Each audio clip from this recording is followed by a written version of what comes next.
Bien-aimés dans le Seigneur, chers frères et sœurs en Christ, je sais que ce texte des Écritures, vous l'avez lu à plusieurs reprises.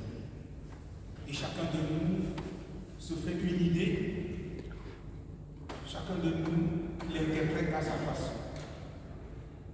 Je voudrais y revenir ce matin pour que nous essayions de l'écouter peut-être d'une autre façon. Après avoir troublé ses interlocuteurs par sa position au sujet du divorce, l'entretien de Jésus avec l'homme qui vient lui poser la question de la vie éternelle semble ne pas arranger les choses non plus. En effet, Jésus s'apprête à prendre la route quand quelqu'un l'aborde et lui demande ce qu'il faut faire pour hériter la vie éternelle. On est quelque peu habitué à ce genre de questions de la part des pharisiens qui excellent dans l'art de tendre des pièges à Jésus. Est-ce que le fait pour cet homme de se jeter à genoux devant Jésus dénote de sa sincérité? Ou alors est-ce une autre astuce pour se jouer de lui? Il n'est pas évident de le savoir. Toujours est-il que c'est une attitude assez rare dans les évangiles. C'est très souvent des personnes sollicitant une action particulière comme la guérison qui se jettent à genoux devant Jésus. Nous avons Matthieu 17, 14 avec le père de l'enfant lunatique et Marc 1, 40 avec le lépreux, pour ne prendre que ces quelques exemples. De ce qui précède, on peut déduire que l'homme qui approche Jésus était peut-être sûr de lui, mais n'était pas moins sincère et vrai. Penser qu'il était venu lui tendre un piège n'est pas vraisemblable, car le texte ne le laisse apparaître à aucun moment. Par contre, le fait qu'il l'appelle Jésus bon maître suscite la réaction de ce dernier. Pourquoi m'appelles-tu bon? Il n'y a de bon que Dieu seul. On peut bien se demander ce que Jésus voulait dire par là. Est-ce une manière pour lui d'assumer sa condition humaine qui va le conduire jusqu'à l'obéissance de la croix en refusant d'entrer dans la posture de quelqu'un de bon? Ou bien est-ce une façon implicite de faire comprendre que ce n'est pas la bonté d'un individu qui lui ouvre les portes du royaume, comme le penserait ce jeune homme? Pour Scofield, le sens de la question est le suivant. Puisque tu penses que je ne suis qu'un maître doté de sagesse humaine, pourquoi m'appelles-tu bon? Toujours est-il que Jésus ne s'attarde pas sur cet aspect qu'il juge peut-être moins important que la question elle-même. Il revient donc à l'essentiel et place devant le jeune homme les commandements issus de la deuxième partie du décalogue. Une chose peut nous surprendre dans les paroles de Jésus. Le jeune homme a demandé ce qu'il faut faire et Jésus répond par ce qu'il ne faut pas faire. 5 fois, il y a la forme négative. Tu ne tueras pas, tu ne commettras pas, tu ne tueras. Et une seule fois l'affirmative. Honore ton Père éternel. Après l'énumération de ces préceptes, son interlocuteur s'empresse de répondre fièrement qu'il a observé toutes ces choses depuis sa jeunesse. Et il ne ment pas. Il se serait certainement attendu à ce que Jésus lui dise soit quelque chose de nouveau à faire, puisque j'ai terminé la classe préparatoire, puisque j'ai terminé avec le collège ou le lycée ou l'université, qu'est-ce qu'il y a d'autre à faire? Il se serait peut-être pas attendu à cela. Soit cette parole bien célèbre de la parabole des talents, c'est bien, bon et fidèle serviteur, entre dans la joie de ton maître, que nous pouvons retrouver en Matthieu 25. Oh, canon! Le Seigneur qui sonde les secrets des cœurs savait, comme le dit l'Écriture en Hébreux 4, verset 13, nulle créature n'est cachée devant lui, mais tout est nu et découvert aux yeux de celui à qui nous devons rendre compte. Que cet homme, Jésus savait donc que cet homme avait un problème, pas l'âme pensée, mais plutôt avec l'abondance du Seigneur. Chers bien-aimés, c'est malheureusement le discours qu'on a de plus en plus tendance à tenir à nos contemporains aujourd'hui.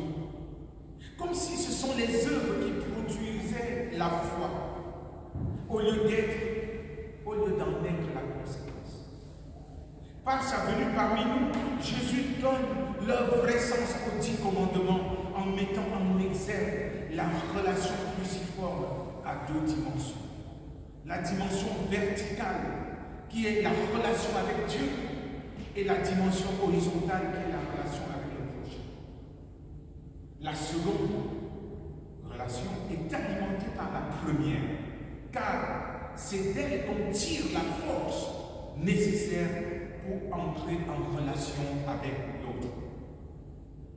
Avec un regard plein d'amour, Jésus prend son vis-à-vis au dépourvu. Il met le doigt là où ça fait mal, là où l'homme a fondé toute son existence. Il te manque une chose, lui dit-il. Va, vends tout ce que tu as, donne-le aux pauvres, et tu auras un trésor dans le ciel. Puis, viens et suis-moi. Le texte nous dit que cette parole a rempli cet homme d'affliction, au point de le résoudre à s'en aller tout triste, puisqu'il avait de grands biens. Il faut avouer qu'une proposition comme celle de Jésus, ou comme celle que Jésus fait à cet homme, aurait aussi du mal à passer dans notre société aujourd'hui, où les priorités sont ailleurs. Pour revenir à l'entretien de Jésus avec son visiteur, une question habite mon esprit. Qu'est-ce qui a le plus affligé cet homme qui apparemment était plein de confiance en lui-même? Est-ce le fait de se séparer de ses richesses, ou le fait de suivre Jésus, ou même les deux? Si Jésus lui disait, vends tout ce que tu as, donne-le aux pauvres, et sois applaudi et honoré par tous, et considéré comme un bienfaiteur, quelle aurait été sa réaction? Dans tous les cas, la conclusion de Jésus montre que les richesses peuvent détourner de l'essentiel si on y attache son cœur et si on en fait sa raison de vivre. Cette remarque n'a pas laissé les disciples indifférents. Eux qui ne comprennent pas comment quelqu'un qui pratique toute la loi peut ne pas hériter la vie éternelle. Leur question. Et qui peut être sauvé? Leur question arrache le 3e regard de Jésus. Rappelons que le premier regard, au verset 21, était dirigé vers le jeune homme. Le second regard, au verset 23, portait autour de Jésus, c'est-à-dire vers l'ensemble de celles et ceux qui étaient là, et qui étaient considérés aussi comme ses disciples, puisqu'ils le suivaient. Et le 3e regard, au verset 27, était tourné vers les disciples en particulier. La première fois, il a adressé la parole à son interlocuteur principal, l'homme qui est venu vers lui. Et les 2 autres fois, il s'est adressé à ses disciples. Ce regard du Seigneur trouve son élan de compassion vis-à-vis de notre humanité qui ne sait pas toujours où se trouvent ses vrais intérêts. C'est encore ce regard que Jésus tourne vers toi aujourd'hui, où que tu te trouves, et quelle que soit ta situation. L'image du chameau employée par Jésus pour illustrer son propos a complètement bouleversé ses disciples. Ils trouvent vraiment étrange qu'un animal aussi énorme puisse passer facilement par le trou d'une aiguille et qu'il soit difficile à un riche d'entrer dans le royaume de Dieu. Cela est impossible aux hommes, mais non à Dieu. Car tout est possible à Dieu. Verset 27, leur dit Jésus. Rappelons-nous, frères et sœurs, que le jeune homme est venu à Jésus avec la question de ce qu'il faut faire pour hériter la vie éternelle. Nous comprenons maintenant qu'il est impossible de faire quoi que ce soit pour être sauvé. Le salut n'étant pas une question du faire, mais du croire. Croire que Dieu a déjà fait ce qu'il faut pour que nous soyons sauvés et devenions héritier du royaume. Cette foi en Jésus est seule capable de donner à toute personne la fine dimension nécessaire pour passer par le trou du nez. Quand on donne sa vie à Jésus, c'est-à-dire quand on croit, on se laisse conduire par lui, en sorte qu'il transforme notre existence et nous donne la forme qui nous permet de passer par le trou du nez. C'est bien cela l'impossibilité humaine de se sauver, qui devient possibilité pour Dieu de sauver à travers la mort et la résurrection de notre Seigneur Jésus. Mais quand on s'arrête à penser qu'on peut tout faire par son pouvoir, son avoir et son savoir pour séduire Dieu et hériter d'une place dans le royaume, on devient inflexible à toute forme de modification ou de transformation, pour ne pas dire conversion éternelle. Cette inflexibilité devient un obstacle qui empêche l'entrée dans le royaume. Bien-aimé de Dieu, l'être humain n'est pas sauvé par l'effort qu'il produit ou par la peine qu'il se donne. Lorsque nous contemplons avec attention la croix de Jésus, nous y découvrons la barre verticale, comme je le disais, qui représente le croire dont nous parlions, et la barre horizontale qui, elle, représente le faire. Mais en mettant démesurément un grand accent sur les actions sociales, on court le risque d'occulter la verticalité par l'horizontalité, ce qui est une erreur. Parce que Jésus m'a sauvé et m'a introduit dans le royaume de Dieu, comme le dit la Bible en Jean 3,16, alors j'ai les ressources nécessaires pour manifester cet amour à mon tour auprès de mon prochain. Ainsi, je n'agis pas pour avoir le salut, mais j'agis parce que je suis sauvé. Le faire devient la conséquence du croire, de la foi en Christ. Pour ainsi dire, cette parole du Seigneur au sujet de l'impossibilité, de l'impossible et du possible, est une invitation à la conversion, c'est-à-dire au changement de vie. Car suivre Jésus, c'est accepter de se laisser transformer et façonner par lui.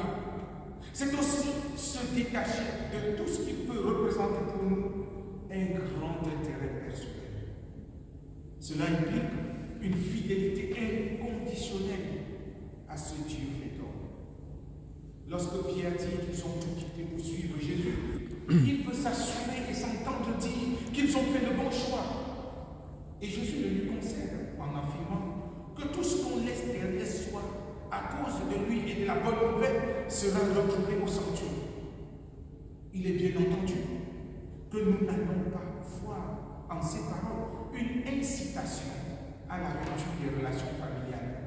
Mais comme nous l'avons dit plus haut, il est question d'établir ce qui a la primauté dans ma vie. Autrement dit, quelle place Jésus occupe-t-il dans votre cœur? Bien-aimé de Dieu, sache que tout ce qui paraît important à tes yeux, prenant la première place au détriment de ta relation avec Dieu, et que tu n'arrives pas à délaisser pour suivre entièrement le Seigneur Jésus, n'est pas différent de la richesse du jeune homme dont parle notre texte. Parce que l'on peut courir le risque de se dire que Jésus est riche, mais moi je suis pauvre, je n'ai rien, je n'ai que le peu qui me permet de vivre. Non, pour cet homme, c'était sa richesse. Il y a quelque chose dans ta vie, certainement, qui représente cette richesse. Il faut que tu laisses tomber tous ces encombrements et que tu fasses confiance à Dieu pour que l'impossible devienne possible et se produise dans ta vie. Le Seigneur attend ta décision. Il ne te contraindra pas. De même qu'il a laissé son interlocuteur s'en aller tout triste, mais en toute liberté. De même, il te laisse la liberté de choisir. Seulement, il te conseille de lui faire confiance et de lui laisser la direction de ta vie. À cet homme venu le voir, Jésus a dit qu'il lui manque une chose. Et il lui a dit ce qui lui manquait pour hériter la vie éternelle. Il fallait qu'il se sépare de ses richesses pour avoir la vie éternelle. À toi. Il te dit que tu fais bien d'être engagé dans ton église, que tu fais bien d'être généreux autour de toi, de t'occuper des pauvres, des migrants, de tout cela. Il dit que tu fais bien. Tu fais bien d'être attentionné. Tu fais très bien.